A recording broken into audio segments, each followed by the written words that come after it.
Oke, buka kamera. Alright. Oke, Bismillahirrahmanirrahim. Assalamualaikum warahmatullahi wabarakatuh dan salam sejahtera. Pertama-tama sekali, nama saya Sir Aidli Kuan bin Muhammad Din lah, yang akan mengambil kelas Cikgu Syukri sampailah saya tamat praktikal. Jadi, saya merupakan guru pelatih UPSI, masih student juga, macam kurang. Cuma dalam peringkat ijazah saja adalah, jadi harap sama-sama membantu dalam menjayakan saya punya latihan mengajar dan juga sama-sama lah kita menimba ilmu. Jadi tak perlu buka kamera, saya tahu mungkin ada yang apa nih menjimat data semua. Saya paham juga lagi-lagi pagi ni, weh, barai. Yalah, pagi-pagi ni bangun pergi kelas. Kami pun pergi kelas sengsara juga ni. Kadang-kadang tidur saya peduli ya, buka kamera, tutup mic, tutup kamera, lepas tu ciao. Itu ada masalah. Jadi alhamdulillah ada juga yang sampai yang masuk kelas ni. Jadi kita mula pengajaran lah. Okey, bagi yang semalam bagi yang semalam semua sudah belajar tentang muatan haba. Tapi benda tu akan diimbas balik lah. Jadi jangan risau yang untuk kelas lain ni, yang lain tak kuat. Saya rakam juga video ni semua. Pengajaran saya ni, and then saya akan masuk dalam YouTube lah, dan saya akan edit dalam supaya dia lebih ringkas dan padat. Itu saja. Jadilah marilah kita mula kelas. Mohon izin lah, saya tutup kamera. Sorry, belum mandi. Susah pagi-pagi lagi di rumah ni. Okay. Ini share screen. Okay, sebelum tu kita mulalah kita punya kelas dengan membaca doa mengikut percayaan masing-masing. Okay, terima kasih. Bismillahirrahmanirrahim. Pertama sekali, selamat pagi. Berapa kali selamat pagi sudah. Dan inilah hasil pembelajaran yang kamu akan dapat dalam kamu punya pembelajaran hari ini. Iaitu pertama sekali adalah definisi muatan haba tentu. Kita mengetahui dulu apa itu definisi muatan haba tentu, dan saya akan terangkanlah apa konsep tersebut. Dan overview dia nanti kamu akan jawablah apa definisi muatan haba tentu itu. Yang kedua adalah berkomunikasi untuk menerangkan aplikasi muatan haba tentu dalam kehidupan harian, kejutaan baan dan fenomena alam. Apa yang dimaksudkan dengan berkomunikasi adalah kamu tahu apa penggunaan konsep muatan haba tentu ni dalam kehidupan seharian kita. Seperti apa yang konsep ni dalam kehidupan seharian kita lah, contohnya dalam peralatan memasak dan sebagainya. Yang ketiga adalah menyelesaikan masalah yang melibatkan muatan haba tentu. Menggunakan rumus ni lah, kita hanya membuatkan soalan ringkas. Soalan ringkas tu kita buat sama-sama lah. Okey, itu saja. Jadi boleh take note dengan 3 hasil pembelajaran ni. Harap ketiga-tiga benda ni kamu mendapat manfaatnya. Sebab hasil pembelajaran ni lah yang menunjukkan yang pembelajaran pada hari ini berkesan. Okey, buang masa, kita masuk pada slide pertama lah, iaitu muatan haba tentu baan. Okey, semalam kamu sudah belajar tentang muatan haba. Muatan haba, definisi dia berbeza sedikit dengan muatan haba tentu. Di mana muatan haba tentu ialah muatan haba tentu bagi suatu baan ialah kuantiti haba yang diperlukan untuk menaikkan suhu sebanyak 1 degree Celsius bagi jisim 1 kilo baan itu. Okey, apa beza dia dengan muatan haba? Muatan haba sir. Okey, beza dia, dia kuantiti haba juga, tapi dia kuantiti haba juga yang menaikkan 1 degree Celsius, tapi definisi dia 1 kilogram ni tiada. Dia tidak orang cakap dia tidak diabaikan 1 kilogram ni. Sebenarnya dia hanya berteraskan jisim lah. Kalau kamu ada buat semalam punya nota Cikgu Syukri tu, dia akan nampakkan dia berkaitan dengan jisim, jenis bahan itu. Tapi untuk muatan haba tentu ni spesifik, dalam Englishnya specific heat capacity, dia kuantiti haba juga untuk menaikkan 1 degree Celsius, tapi kena ada 1 kilogram bahan. Okay, mungkin kamu dah faham ini apa. Seterusnya kamu akan nampak lagi. konsep tersebut. Yang kedua adalah inilah rumus yang kamu akan gunakan untuk mengira ataupun mendapatkan muatan haba tentu, iaitu C kecil lah, bersamaan dengan Q per M um, theta degree. Inilah Q, M dan perubahan suhu. Okay. Dan unit bagi C, SI unit, standard international punya standard lah yang digunakan seluruh negara untuk mengira specific heat capacity ni. Muatan haba tentu ni adalah joule per kilo per degree. Manakala kuantiti haba Q yang diserap atau dibebaskan oleh satu objek tu ditentukan menggunakan rumus Q. Rumus Q ni hasil haba itulah. Hasil haba yang digunakan. Okey, macam ni. Muatan haba tentu bagi logam aluminium ialah 900 joule per kilogram per degree. Apa yang dimaksudkan? Ini muatan haba tentu muatan haba tentu. Definisi muatan haba tentu. Apa yang dimaksudkan adalah 1 kilogram aluminium tu memerlukan 900 joule haba untuk meningkatkan suhu dia sebanyak 1 degree Celsius. Inilah 1 kilogram bahan. Jadi macam mana mungkin naik degree ni bisa? Kita ambil 900 joule haba atau tenaga api lah kan, letak di bawah dia. Jadi untuk menaikkan haba dia ni daripada 26% ke 27 degree Celsius, dia memerlukan tenaga 900 joule untuk 1 kilogram logam ni naik 1 degree Celsius. Itulah yang dimaksudkan dengan konsep muatan haba tentu. Okey, boleh faham? Ada apa-apa soalan? Tak boleh. Boleh kan? Saya harap faham lah. Dapat. Nanti kita buat latihan lagi. Itu yang dimaksudkan. Ini adalah perbezaan muatan haba lah. Okay? Kita tengok dulu. Mata muatan haba ni semalam tu kamu belajar. Kuantiti haba yang diperlukan. Dia macam lebih kurang sama je kan? Kita tengok macam sama ya. Tapi dia ada satu beza definisi tersebut. Iaitu 1 kilogram bahan. Tapi dia mempengaruhi jenis bahan tu sendiri. Kalau ini dia jisim saya nampak macam sama. 1 kilo lagi. 1 kilo anda. Bukan.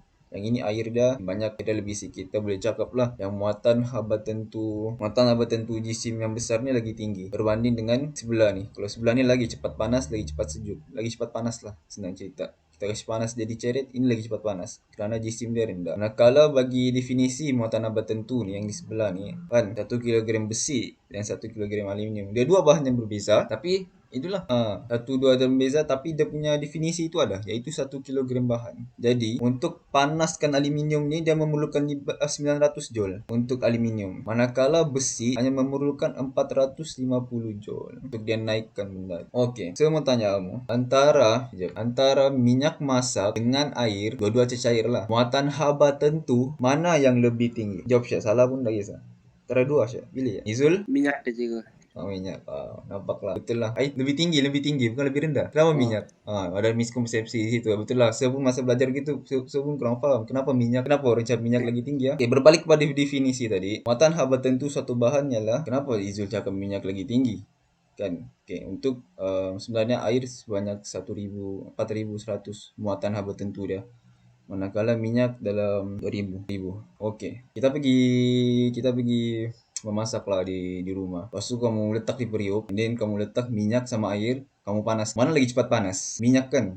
Ya. Jadi minyak punya muatan haba tentu dia lebih rendah berbanding air. Itu yang dimaksudkan muatan haba tentu tu. Dia bukan minyak yang tinggi, sebenarnya air lebih tinggi. Sebab itulah minyak dia senang masak, goreng. Bayangkan menggoreng guna air, tak dapat lah 4,100 dia punya muatan haba tentu. Itu yang definisikan sebagai muatan haba tentu. Muatan haba tentu, okay, boleh faham antara minyak dengan air. Kita tengok dulu. Okay, ini ya jumlah muatan haba tentu. Tengok mana minyak, air lagi tinggi. Itulah yang konsep dia tadi yang seperti saya ceritakan, di mana dia hanya memerlukan haba 4,200 untuk dia panas, untuk dia naik degree kepada Celsius berbanding minyak masak. Jadi betul lah miskonsepsi di situ. Saya paham juga. Mula-mula saya fikir pun minyak masak ni lagi tinggi sebab kita fikir bila muatan haba tentu tu tinggi maka dia cepat panas. Sebenarnya tidak. Dia muatan haba tentu dia tinggi, maka dia punya naikkan degree Celsius itu sebanyak 1% tu untuk naikkan suhu dia tu memerlukan tenaga yang banyak lah. Lambat. Dia lambat panas. Lepas tu kalau kita biar maka dia pun lambat sejuk. Begitu. Sebab untuk rilis haba dia tu biarkan dia supaya jadi suam air tu dia lambat. Kalau minyak dia cepat panas dan juga dia cepat sejuk kalau kita biarkan. Macam itulah.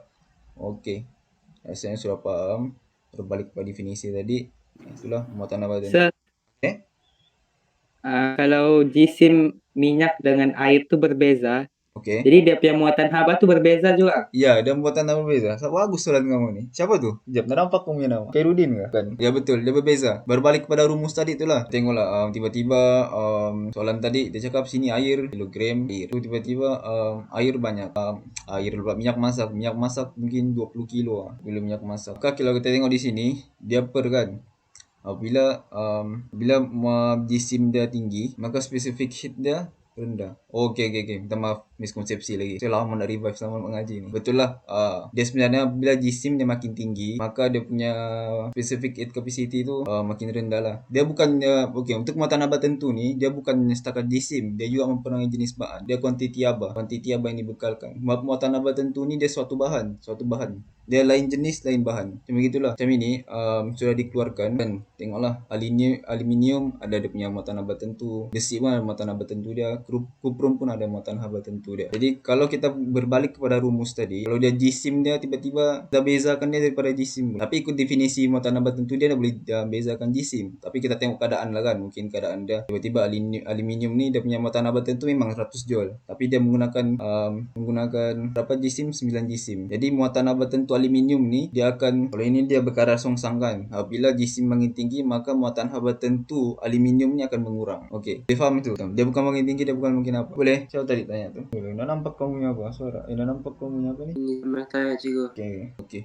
Sudah habis LO kita yang pertama iaitu definisi muatan haba tentu. Ini contoh-contoh lah masak semua. Saya sudah beritahu ya aluminium. Terusnya aplikasi muatan haba tentu. Pertama sekali adalah pemilihan bahan binaan rumah tradisional dan iklim. Kalau kita tradisional kan, khatulistiwa dia akan menggunakan muatan haba tentu yang tinggi lah supaya dia jadi lembat panas. Okey, untuk saya ulang balik, apabila muatan haba tentu tinggi maka dia lambat panas, juga lambat juga dia perlukan tenaga yang tinggi untuk panaskan dia, untuk naikkan dia punya suhu tu. Lepas tu bila dibiarkan maka dia pun lambat sejuk. Jadi kita tengok rumah-rumah kayu ini dia guna penebat haba, menggunakan kayu tu muatan haba tinggi. Kau bayangkanlah kau tiba-tiba semua sini rumah ni guna zinc, dah terbakar orang-orang tua tu di situ kan. Macam itulah.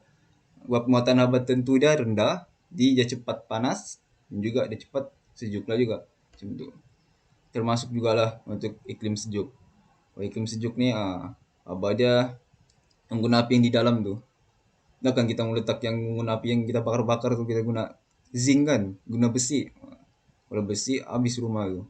Kalau besi artinya mungkinlah cepat, tapi dia cepat panas. Tapi dia melanggar konsep tersebut lah. Sebab ini kena menggunakan muatan haba muatan haba tinggi, muatan haba tentu yang tinggi supaya haba tu tidak mengalir keluar. Supaya dia sentiasa sejak warm macam tu. Sentiasa panas. Yang kedua kalau kita tengok adalah peralatan memasak lah. Kuali, logam sama periuk tanah liat. Kuali logam kalau kamu guna besi lah supaya muatan haba tentu dia rendah. Logam ni. Jadi senang masak. Bayangkan kalau tiba-tiba tanah liat ni, kan tanah liat ni klepot. Sorry, tambah.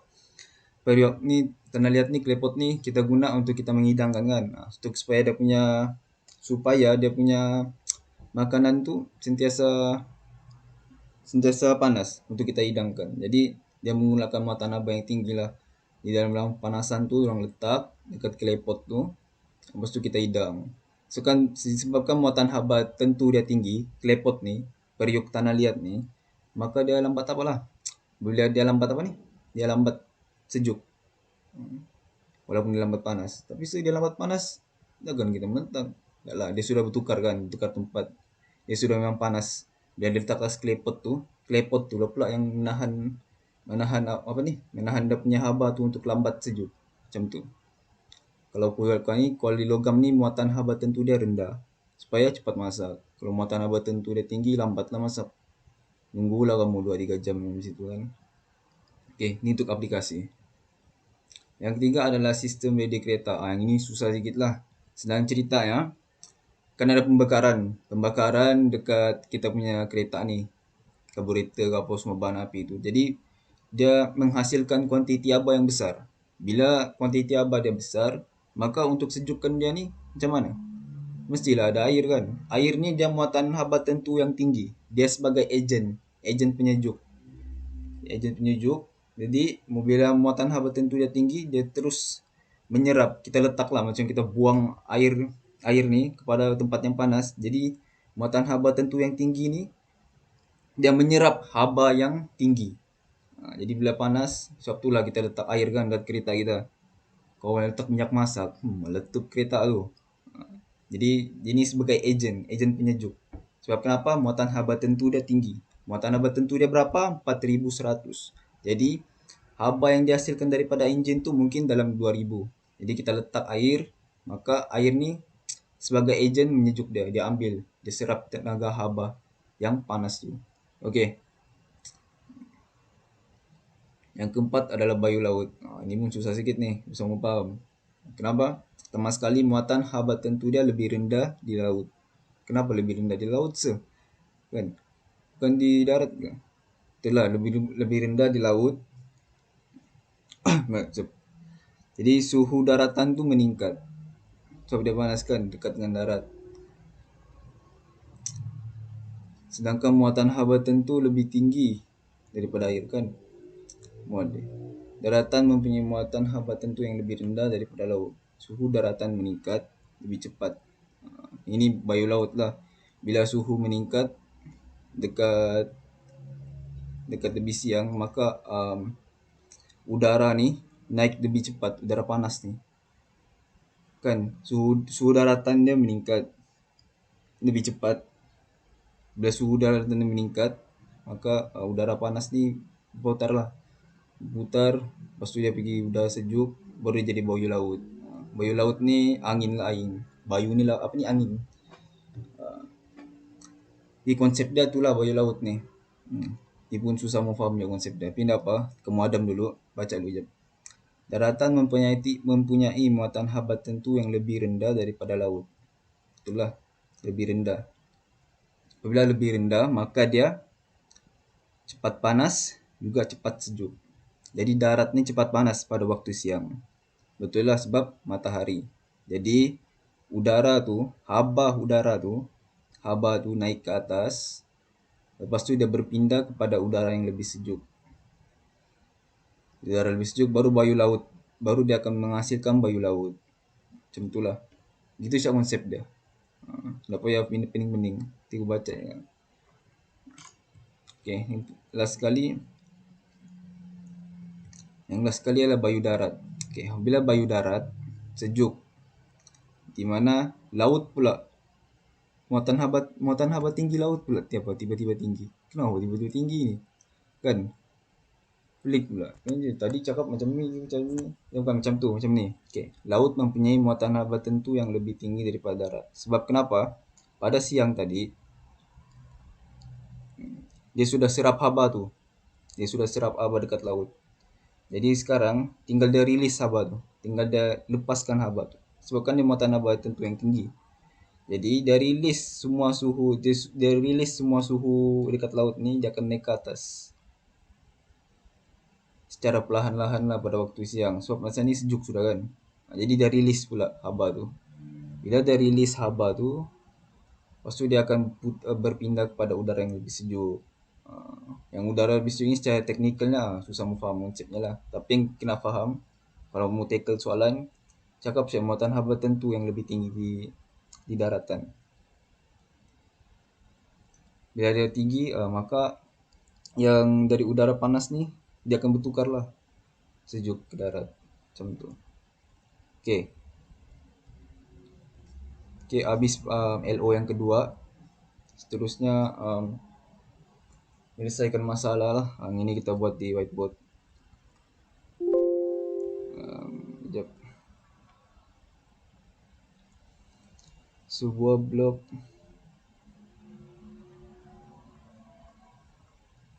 berapa orang ni? 12. Bagusnya 12 orang. Kawan-kawan saya kan yang masuk 5 orang, 3 orang. Kesian gua. Tak apalah, kehidupan kan. Tak pun memarah. So, masing-masing ada masalah. Susah lah.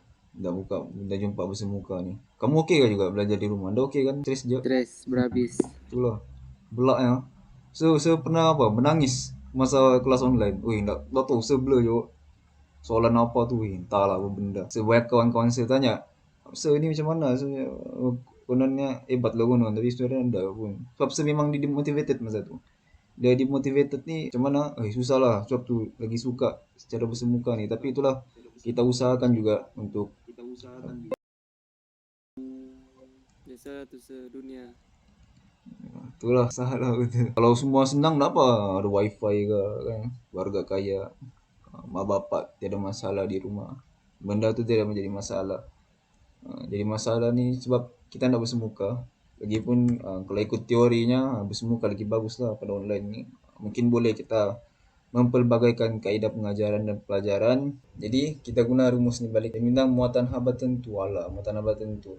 Muatan haba tentu apa? Di rumus ni. Muatan haba tentu adalah C. Betul. Jadi pindah dia lah. Kalau pindah pergi sebelah, macam mana se?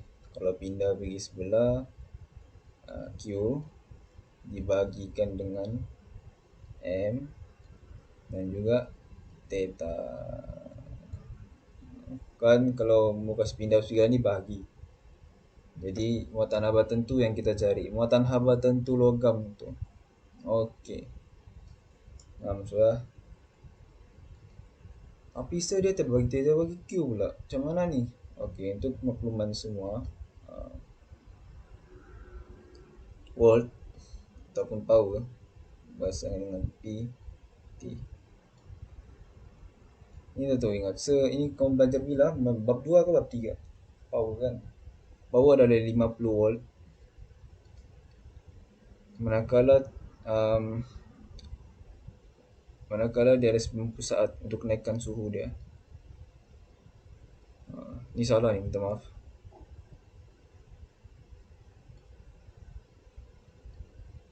Watt tu baru sama dengan Q. Sebab dua-dua unit joule. Work done. Work done. Hasil kerja habis kan. Berapa ni? 50 darab 50 berapa? Jadi Q ni sama dengan apa lah? Jap merah ni. Q ni sama dengan W lah. Sebab kenapa kita guna W pula? Tapi dia sama dengan Q. Sebab dia kuasa elektrik kan. Daripada kuasa elektrik dia tukar kepada kuasa tenaga haba. Yang Q ni melambangkan apa? Haba. Kalau W ni dia melambangkan apa aktiviti lah. Kan rumus fizik dia, konsep fizik dia. Kalau Q ni haba. Kalau W ni macam kita berlari dari point A ke point B, berapa tenaga kita, berapa work done kita. Tapi dalam unit joule juga. Sama dia sama dengan lah. Okey. 50 dari 50 berapa? Mana kalkulator saya ni?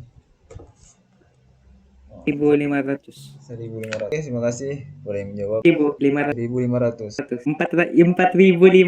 4.500. 4.500 joule. Turun sikit. Jisim logam.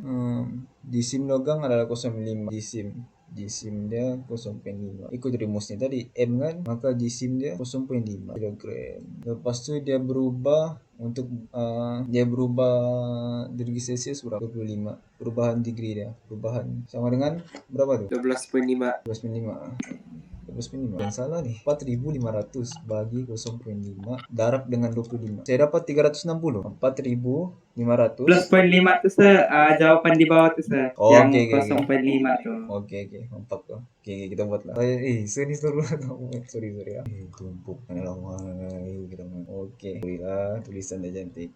Maka 4.500 dibagikan dengan 4.5 adalah 300 joule SI unit dia per kg dan juga per degree Celsius. Ini jawapan akhir dia. Maka muatan haba tentu logam ni adalah 360. Okey. Jadi untuk mengubah dia daripada 20 degree Celsius ke 45, dia memerlukan haba sebanyak 4.500. 4.500 lah. Jadi 4.500 ni dalam masa 90 saat untuk untuk logam tu menaik daripada 20 hingga 45, maka terdapatlah muatan haba tentu dia. Jadi untuk muatan ini dia memerlukan 360 joule. Dia tak sama ni Q sama C ni. Di muatan haba tentu ni dia memerlukan 360 joule untuk naikkan dia. Dia memerlukan 360 joule untuk naikkan dia sebanyak 1 degree. Itu definisi muatan haba tentu. Okey, nombor 8 dulu. Okey, kita masuk pada soalan yang kedua. Wah, ini macam susah ya ni. Di sini lagi kemas. Contoh 2. Suhu 8 kg per lambung meningkat 30 degree Celsius apabila dipanaskan. Hitung kenaikan suhu apabila 2 kilogram besi dipanaskan dengan jumlah haba yang sama. Okey, Amlai. Untuk tackle soalan ni macam biasa, check dulu dia punya soalan 80 pelembam. Pelembam meningkat 30. Dan dia sudah bagi muatan haba tentu. Apa ni? Pelembam. Pelembam ni 130 kan. Kita ambil rumus muatan haba tentu tu lah. Rumus muatan haba tentu adalah Q. Lepas tu dia tanya, hitung kenaikan suhu bila dipanaskan dengan jumlah haba yang sama. Jumlah haba yang sama. Jumlah haba yang sama. Jadi artinya dia perlukan untuk pelembam ni kita kena cari dia punya jumlah haba. Jumlah haba supaya dia naik 30% tu. Okey. Jadi Q sama dengan, jadi pelembam tu berapa? 8 kilogram kan. Muatan haba tentu dia berapa? Betul, 130. Perubahan suhu dia adalah 30. Artinya dia meningkatlah dari 0 ke 30. Jadi artinya dia berubah sama 30%. 30 tolak dengan 0. Ini 8 darab 360 darab maka dia untuk menaikkan degree Celsius dia dari 0 ke 30 untuk pelembam, untuk 8 kilogram pelembam ni adalah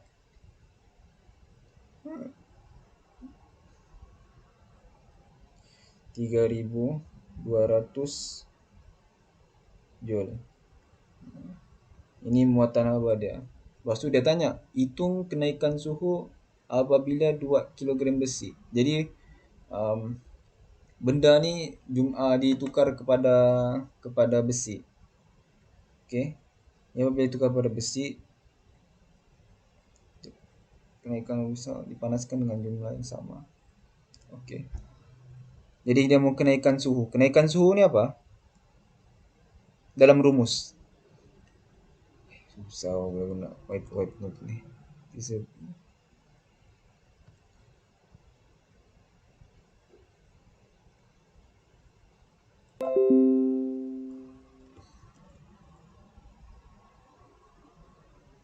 Kenaikan suhu dalam rumus apa?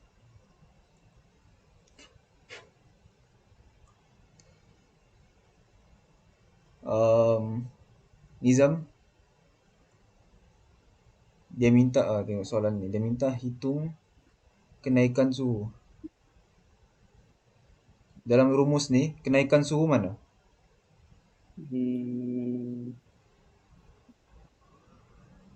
Kenaikan suhu, theta. Betul. Theta. Kenaikan suhu. Daripada degree Celsius 1 ke 2, daripada awal akhir, yang penting perubahan lah. Apabila dia perubahan suhu, maka kenaikan suhu, kekurangan suhu, maka dia ada theta. Jadi kita cari suhu tu, tapi kali ni besi pula dipanaskan dengan jumlah sama. Haba kita sudah dapat. Jadi kita tengok pula apa kenaikan suhu apabila besi pula ditukar.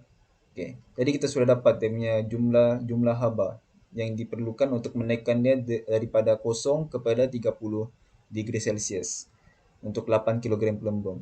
Jadi apa pula sekarang soalan dia minta theta kan. Sekejap, sambil dulu. Nak beli pembaris mana dia. Aduh, tak apa. Kan?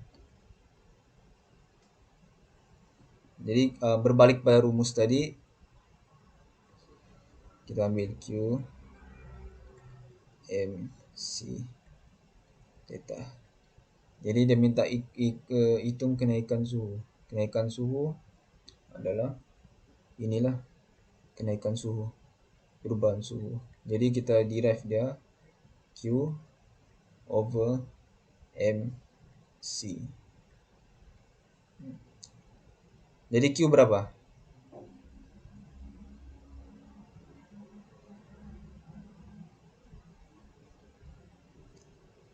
Q. Ibu telah. Yang 30,000 tu kan? Wah, betul lah. 30,000 joule. Dia punya M, jangan salah. Besi ni untuk apa? Untuk besi. Sebab kita tengah cari besi punya. Berapa? 2 lah sah. Okay. Betul. Okay. Spesifik muatan haba tentu dia?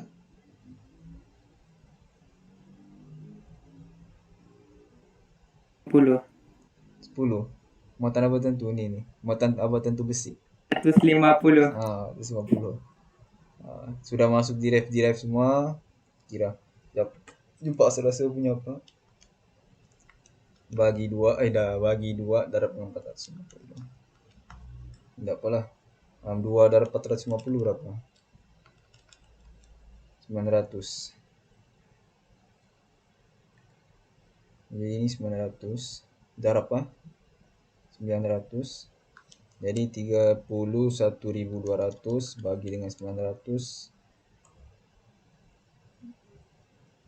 900 adalah 34.67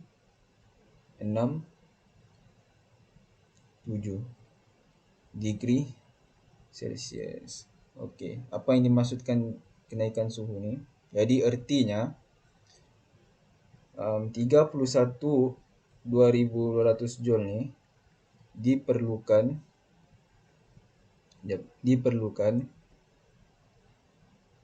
untuk naikkan haba 2 kilogram untuk naikkan suhu, minta maaf, bukan haba ni tenaga. 2 kilogram besi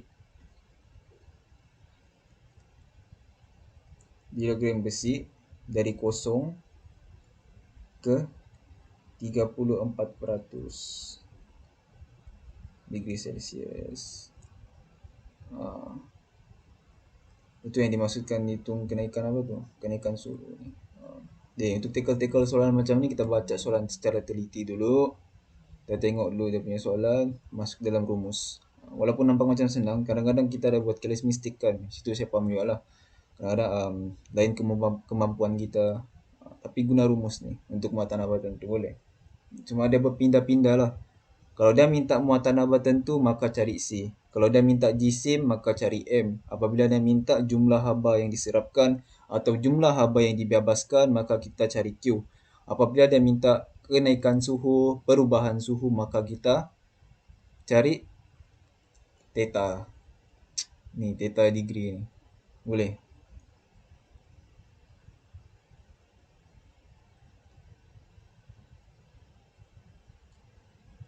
Okey, masa pun mau habis sudah. Saya takut data kamu habiskan juga. Okey. Untuk LO ni, definisi muatan haba tentu sudah tadi. Komunikasi dengan kamu tentu sudah tadi. Menyelesaikan masalah ini sudah juga. Okey. Jadi kita berbalik kepada definisi yang pertama lah. Okay, mau habis sudah kita punya kelas. Khairuddin, apakah yang dimaksudkan dengan muatan haba tentu? Ada guys Khairuddin? Syuhada? Haba yang dilakukan menaikkan suhu objek sebanyak 1 Celsius. Okey, menaikkan suhu objek suatu bahan. Muatan haba tentu bagi suatu bahan ialah kuantiti haba yang diperlukan untuk menaikkan suhu sebanyak 1 degree Celsius bagi jisim 1 kilogram bahan. Okey. 1 kilogram bahan. Muatan haba tentu senang ya, definisi dia jumlah haba yang diperlukan untuk menaikkan dia lah 1 kilogram bahan sebanyak 3 degree Celsius. Okey, untuk yang kedua, aplikasi lah. Yang aplikasi yang sudah kita ceritakan tadi. Kamu pun sudah tahu juga, saya pun sudah terangkan, harap faham lah. Kamu faham konsep dia tu macam mana. Lagi-lagi peralatan memasak lah. Mungkin untuk bayu laut sama bayu darat ni kamu kurang faham sikit. Tapi tak apa, baca dulu. Sekiranya ada soalan, dia tanya saya. Tapi yang senang cerita peralatan memasak lah. Peralatan memasak ni, itulah. Suhu rendah, muatan haba tentu rendah, maka dia senang masak. Muatan haba tentu tinggi, dia susah. Muatan haba tentu tinggi, dia lambat panas dan juga lambat sejuk. Manakala muatan haba tentu yang rendah, dia cepat panas dan apabila dibiarkan juga dia cepat sejuk. Bab aplikasi ni, kamu faham konsep peralatan masak ni, insyaAllah kamu akan faham. Okay. Habis untuk LO yang kedua. Yang LO ketiga adalah menyelesaikan masalah. Menyelesaikan masalah kita sudah jawab lah berkaitan dengan ni. Okay. Boleh semua. Mau apa ni? Kamu sedia lah kan untuk kelas seterusnya. Jadi ada kerja rumah. Di rumah dia ni je soalan formatif. Ini ada 3 soalan. Cuba take note ni dulu. Tak apa, saya copy paste lah. Jadi dari Sir itu saja. Minta maaf lah kalau Sir punya pengajaran pada hari pertama ni sangat-sangat kurang memuaskan. Saya faham juga. Last minute bah tiba-tiba kena suruh sign. Minta maaf lah. Kini kamu nak puas hati apa Sir ni? Tak faham. Sebab saya tidak prepare betul. Saya kelang kabut sebenarnya. Tapi nanti saya share juga saya punya rekaman ni. Dan saya harap kamu faham juga sedikit. Tak apa, buat dulu latihan yang saya berikan tu. Nanti kalau ada salah, saya akan tegur lah mana yang salah konsep dia atau macam mana. Tapi bila kamu buat latihan ni, kamu akan nampak dia punya proses tu macam mana. Okey, tapi tak apa sedikit sebanyak. Dah banyak pun tak apa. Mungkin kurang faham. Tak apa. Saya betul-betul maaf lah. Betul-betul. Tiba-tiba aku kena suruh belajar. Saya pun student pun masalah kan. Jadi saya pun begini-beginilah. Okey. Macam mana lah muka kamu ni ya. Harap-harap semua handsome, cantik dan rajin lah. Okay, untuk last belajarlah untuk kita ingin tahu, bukan kita belajar untuk kita exam ke apa. Sebab bila kita belajar untuk exam ni begitu je lah. Macam saya pun dulu belajar macam tu je. Tapi kita belajar sebab kita ingin tahu. Kita belajar sebab ilmu kita kurang. Kita belajar ni sebab banyak yang sebab ilmu Tuhan ni luas bah. Jadi bila kita mengetahui, bila kita tahu curiosity kita ni meningkat, maka kita ingin tahu lagi kan. Macam saya mungkin tahu fizik, tapi saya tidak pandai pertukangan. Saya tidak tahu macam mana wiring. Jadi wujudkan rasa apa tu? Rasa ingin tahu tu. Sebab knowledge is powerful lah. Bayangkan bila kamu belajar, lepas tu kamu tahu ilmu pasal komputer, kamu ilmu pasal tech, ilmu pasal telefon, macam mana telefon ni berfungsi, dia punya apa untuk gaming semua tu kan. Kita belajar macam tu. Bukan belajar saja. Yang kedua adalah kita belajar ni untuk ibu bapa kita lah. Sebab ibu bapa kita pun tak mampu beri apa-apa. Dan kita sebagai pelajar ni belajar je lah. Saya tahu juga kita pun dimotivated. Saya pun dimotivated juga dalam mengajar apa ni online ni. Tapi tak apa, kita akan usahakan lah. Jadi jangan give up. Kita kena teruskan dan buktikannya pada SPM nantilah. Okay, boleh semua. Kamu form 4 juga masih steady ya. Jadi sekian itu saja daripada saya. Sekian, terima kasih. Terima kasih. Okay. Kita Okay. Boleh left lah. Jumat dah tahu, Jumat. Okay. Steady. Thank you Adir.